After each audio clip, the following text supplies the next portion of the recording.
Good morning, good afternoon, good evening. It's your man Earl. Long day, late night yesterday, long day today, episode 149. With that being said, the scripture is on you, CEO. Joshua chapter 1 verse 9. Here is what I commanded you to do. Be strong and brave. Do not be afraid. Do not lose hope. I am the Lord your God. I will be with you everywhere you go.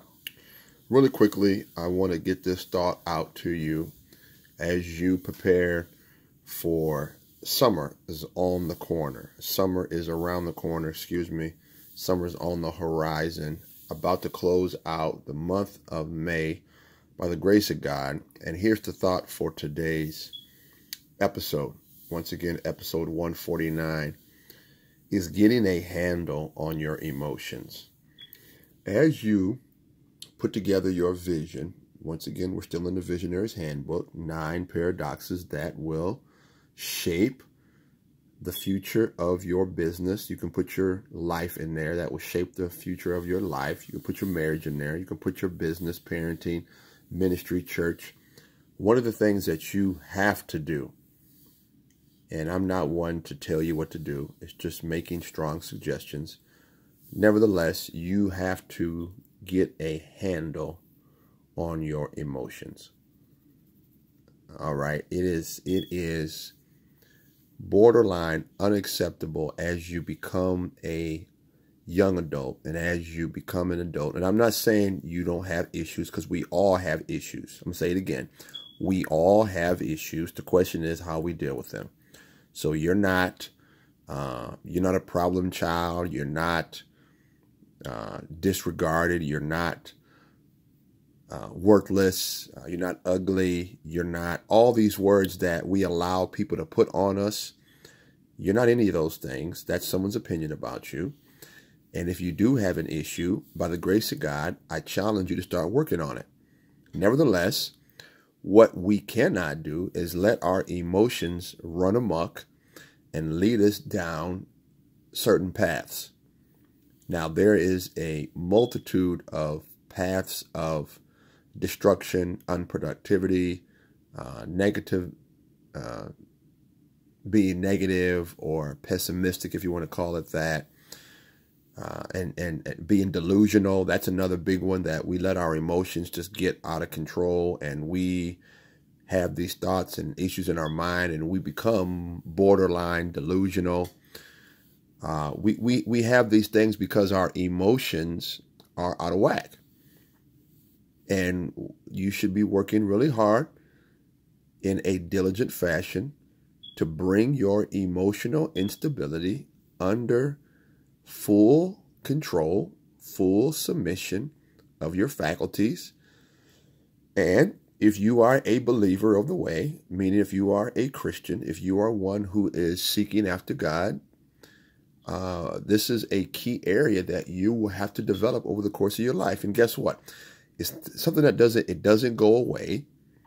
Everybody has to consistently work on not allowing themselves to get in a bad place, whether it be financially, whether it be spiritually, whether it be emotionally, and the list goes on and on and on. Economically, psychologically, I mean, you name it. The list just goes on and on and on when we don't get a handle on our emotions. Well, Earl, I struggle. And my first response is, welcome to the club, because everybody struggles with something. Nobody is void of struggle. And then the next thing I would say is this. You should be writing down some of your struggles. Earl, what are you talking about? If you hang around the channel, I make suggestions all the time. You should be journaling. And in that journal, you should be trying to figure out why your emotions are out of whack. Childhood experience? Was it a high school experience? Was it your first job out of college and somebody did something to you, sabotaged your career, and now you are just at wit's end because you can't function in a normal job environment? I mean, there are tens of hundreds of reasons why people are emotionally not there. And I'll leave it at that.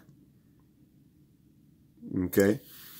In the bookstore, the last couple of weeks, a lot of the customers that have been coming in have been talking about things that have happened to them throughout the course of their life. And we're talking from the age of, 15, 16, no, excuse me, 13. I think 13 or 14 was the youngest child, all the way up to, I think I want to say almost 82, I believe, in the last 2 weeks. So from the age of roughly 14 to 82, people are wrestling with how they've been treated, wrestling with how they are perceived, wrestling with all these things. So you're not by yourself. You're not the only one. And start working on yourself, meaning start journaling and be very honest with yourself. A lot of the challenges we have is because we are delusional. We are lying to ourselves. And we get these thoughts in our mind and we go to these places and we simply lose ourselves to these visions of grandeur, to these ideas, these ideas that we have of things might happen. Are things going to happen? What happens if it doesn't happen? And we just keep on going around and round and round and round and round. And then before you know it, you're off in a distant land and you don't know how to get back. So really quickly, you, I, us, we have to get a hold on our emotions. Okay? How you feel about people, how you don't feel about people, who you like, who you don't like, who doesn't like you. All these things weigh in on our emotional instabilities. Okay? Let's be brutally honest. All these things, if not put in proper check, weigh in on even how we view ourselves. I don't like the way I look. I like the way I look. Maybe I am too much into myself. You know people like that too. They are just into their looks, into their career, into their money, into the car they drive, where they work at, what church they go to. It's just, the list is endless where people can spiral into and where people can spiral out of. They could be in a good space or a good place, in a good marriage, in a good family, in a good job, in a good business, and all of a sudden something happened because you've been emotionally disrupted, and all of a sudden you don't show up to work, can't go to work, can't speak to your spouse, can't go back to church, won't go back to church. I'm afraid to go back to church. Oh my gosh, she knows this, he knows that, nobody knows this. Who knows that? Does this person know? It just, listen, it goes on and on and on because emotionally we are not where we need to be. So, number one, get your emotions under wraps. Number two, well, first of all, admit which emotions are out of whack. Number one, let's start there. Number two, start journaling.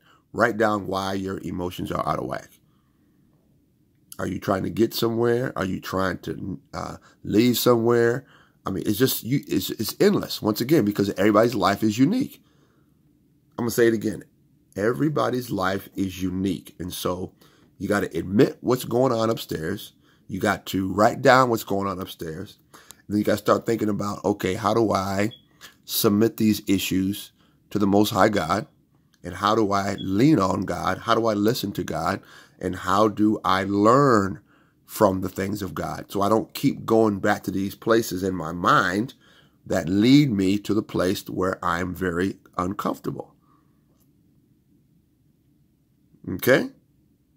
So it's your man Earl, episode 149, Getting Your Emotions Under Control. God bless you. God keep you. We love you. We are encouraging you. We are cheering for you. We are clapping for you. We want what's best for you. And what's best for you is living in the fear and admiration of the Most High God. Okay? We want what's best for you. And what's best for you is what God has for you. No more, no less. God bless. Godspeed ahead. Episode 149, May 29th, 2023. It's your man, Earl. God bless. God keep you. Lord willing, we'll catch you tomorrow. Peace.